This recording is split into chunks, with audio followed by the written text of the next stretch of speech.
I'm Omari Abdul-Alim. I play violin. I've been playing for 17 years. I started when I was 5. I'm from Seattle, Washington, and I started playing violin in Rochester, New York, reading out of these little Suzuki books.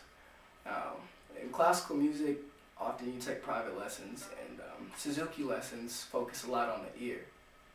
So from a very young age, from a very early time in my violin development, I developed a good musicality and a good ear for intonation.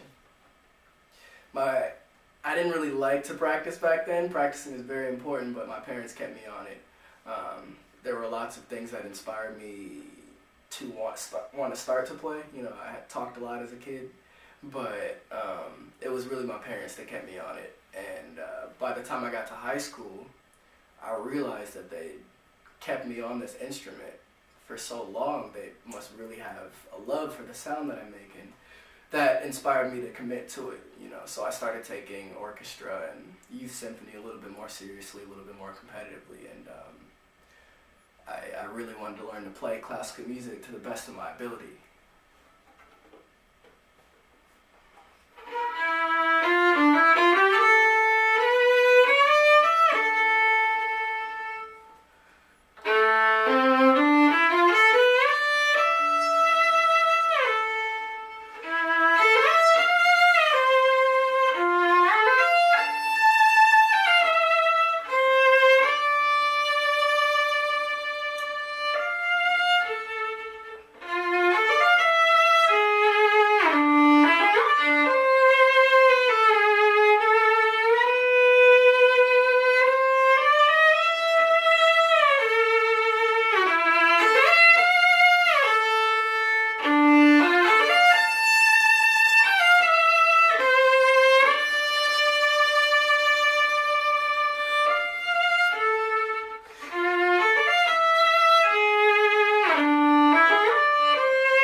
So I started to really get a real love for that around my freshman year in high school. So at that same time, I met a lot of new cool people. I was going to a predominantly white high school at the time, leaving a predominantly black urban middle school, so it felt kind of jarring. But at the same time, I really related to people that listened to hip-hop. Hip-hop kind of brought me back to just seeing things in common with people just for what they are, not because of your skin tone or where you're from. So hip-hop started to really take interest in hip-hop, and I was kind of conflicted because I play classical violin. You know, the moment you say violin and hip-hop, people are like, oh, I've never really heard of that, or I mean, is that really as difficult as classical music? You know, like, for you to go to hip-hop, is that kind of a cop-out? I was very conflicted about these questions. So I started to take an interest in improv and jazz, and trying to learn how I could fuse these two loves of mine, because I was still very committed to the classical genre, but I needed to know how to bring it to my people, and to bring it to how to merge these two sounds that I love so much.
needed a little resolution there, but I started to really understand that it doesn't matter what genre you're playing.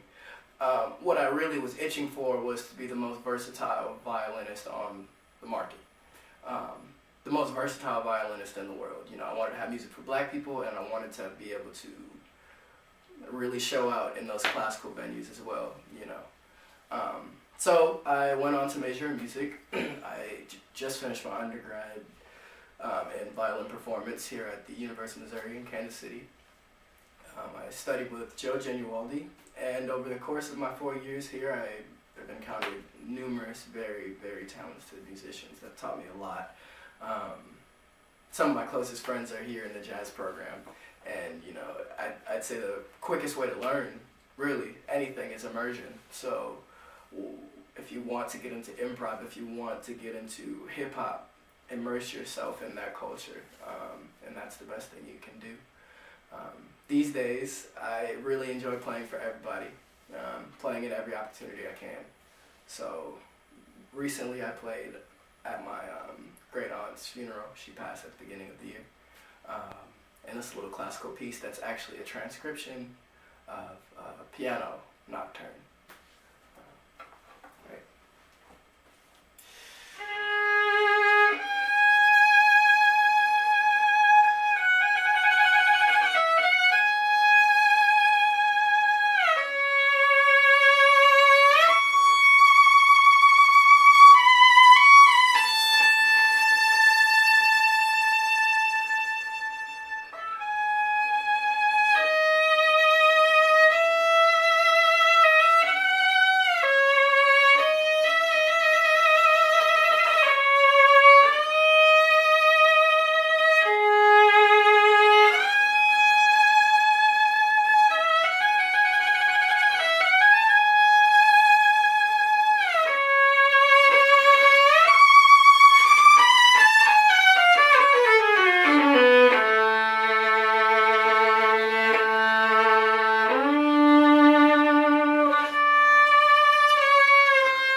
So that's a little Chopin. It's a very, very sad piece. Now I'm gonna play a little something else. It's a dance actually, very old school dance. It's called a saraband. It's the third movement of Bach G minor violin sonata. I just really think it sounds beautiful, and I think these days people wouldn't know how to dance to it, but we'll see if I can make that happen anyway.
My name's Omari Abdul-Alim, and that's why I'm a first round draft pick.